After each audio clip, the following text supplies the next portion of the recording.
realized eschatology is also heading towards, for me, a understanding of universalism, Christian universalism, because the same scriptures that Jesus was referring to, hell, Gehenna, are in the same passage he was referring to the end of the age, not the end of the world, but the end of the age, their old covenant age.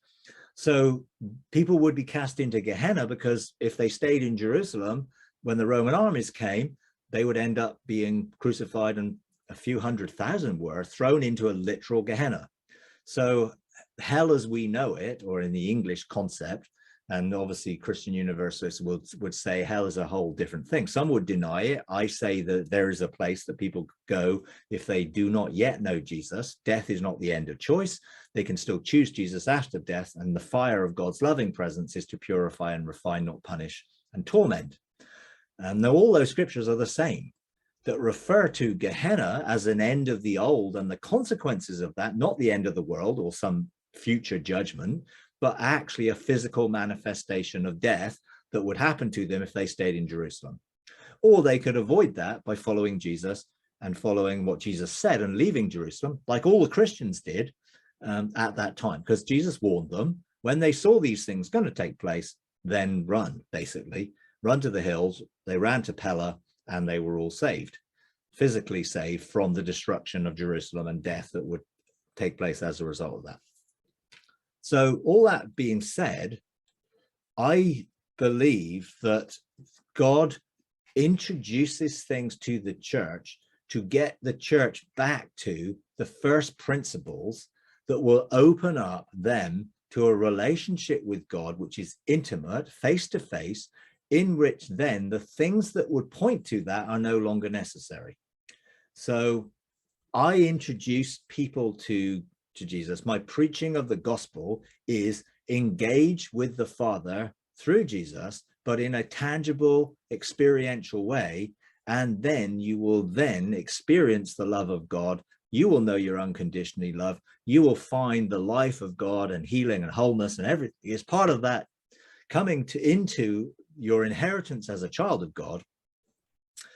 I believe that God is weaning us off healings and miracles in that way so we can live a mystical experience, which does mean we can relocate, we can do those things, but for the purpose of outworking what God is doing in the earth.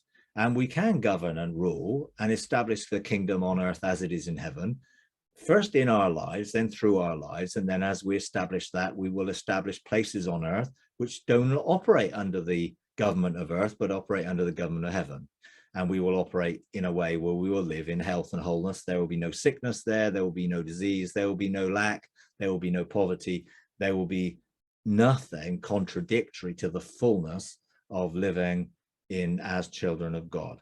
So I believe we're seeing less healings within the mystic movement because the mystic movement is not looking for healings. They're looking for relationship. The relationship brings health and wholeness as part of it, rather than a manifestation on the person doing the healing, because God is our healer. And in the early church, they were discovering that the old covenant version of God that Jesus came to say, this isn't what God is like, God is love, that God doesn't exist. So they were coming out of a religious system and a political system, because Caesar was God. Well, that's not a very good version of God either, to show this is what God is really like. So Jesus came to say, you've heard it said about God. Now I'm saying unto you, I am totally retransforming your understanding of who this person you think God is actually is. And if you've seen me, you've seen the Father. So he came to totally undo their understanding of God from an old covenant Hebrew mentality to a true relational mentality of experience of engaging God face to face. He was the door that would open up this relationship with the Father that they could then have, and then they could operate in sonship, seated in the heavenly places, functioning to demonstrate the kingdom on earth as it is in heaven.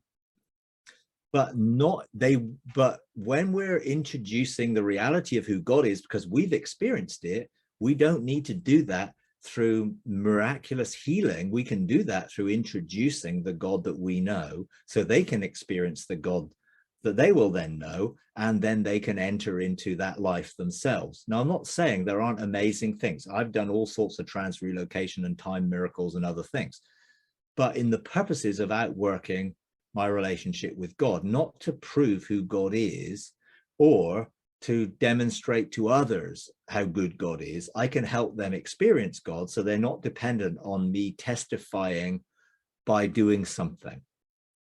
If you enjoy these videos, would you please take a moment to like, comment, and subscribe? It really does help. Thank you very much.